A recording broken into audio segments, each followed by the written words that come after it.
Greetings and salutations, my dearest friends. My name is Samantha, and today I'm going to be going over my 2022 Goodreads stats.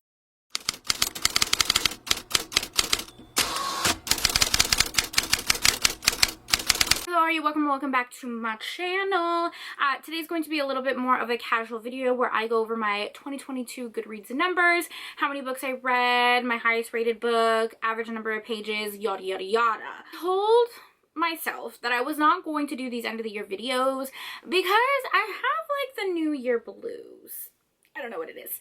After Christmas, after Vlogmas, I just like I don't really know what that was supposed to be. I am in a reading slump. I'm considering quitting my job and becoming a sugar baby. So things are really going great for me right now. I'm kidding. I wasn't in the mood to do like wrap up videos and like my favorite books of the year videos, but then I was like, actually those are kind of fun to film. So I'm going to be doing a couple. I will do another video where I talk about some of my favorite books of the year, my favorite authors of the year, but this video is going to be more casual and I'm just going over my Goodreads numbers, statistics, all that good stuff. Why was that such a long intro? I don't know. All right, let's look at 2022 year in a book. 2022, I read 159 books. 159 books. By the way, I'm Books with Samantha on Goodreads, or maybe I'm Books with Sam. Am I Books with Sam? No, I'm Books with Samantha on Goodreads. Follow me there if you want to see my reviews that I never actually leave.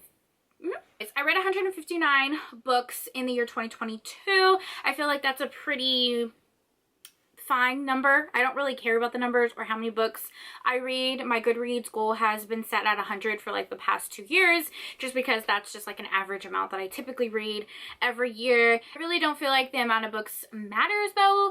I feel like that's kind of like a middle of the road number. If you look at some other content creators, they're reading like 300, 500 books, which is amazing, and that's where I'm trying to be at, my boy. But then like there's this weird discourse that people say like if you are saying you've read more than 100 books, you're lying.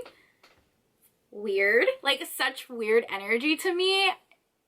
I just don't understand why people are so stuck on the numbers. I read a lot of ebooks and a lot of novellas, which is kind of how it gets to this number. Sometimes I will read every single day for a week, and then sometimes I won't pick up a book for like a whole month. So I'm a mood reader. People who are trying to like argue the amount of books that people read and getting angry at it, like it's just, it boggles my mind. There was this TikTok where this person was basically saying like everyone who said they read more than 100 books is lying, period, point blank.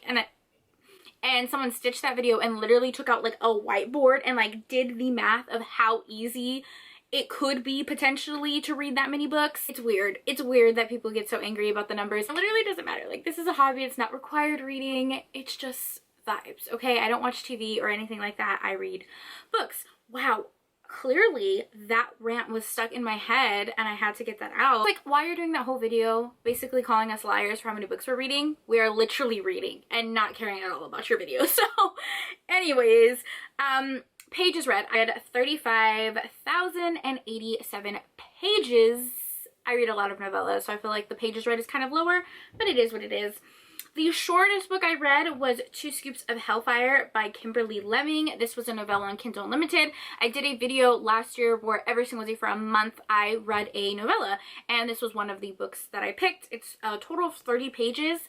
This is a paranormal romance that is set during the pandemic. Our heroine is trying to learn how to bake during the pandemic, and she accidentally summons a demon, and they have a steamy, fun time.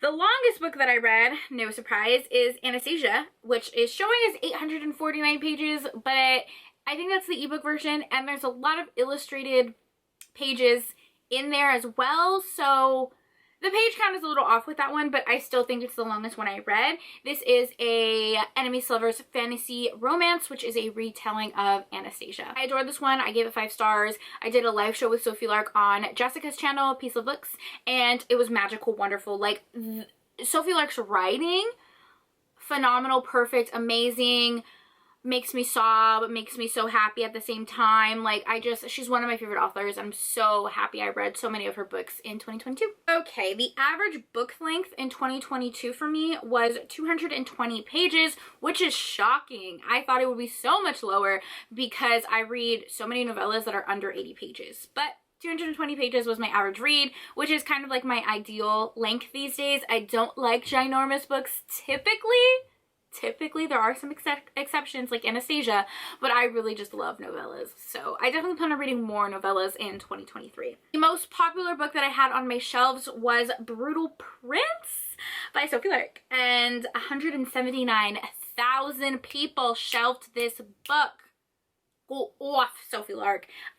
Yes, I love this book so much, I got a tattoo for it because I'm obsessed with her writing. So I started reading Sophie Lark in 2022, which honestly seems like crazy because I feel like I've been reading her books for so long, but I just happened to like binge her entire backlist practically in the year 2022. I fell in love with her Brutal Birthright series and all of her books, to be honest, and I got 2 tattoos from that series. The first one is Brutal Prince, and it's a Pequeñito Strawberry right there, and I'm in love. I love this tattoo so much. I have a little ballerina for the second book as well. The least shelved book on my shelves is The Sun Prince by Kit Kennedy. Only 11 people shelved this book. How sad.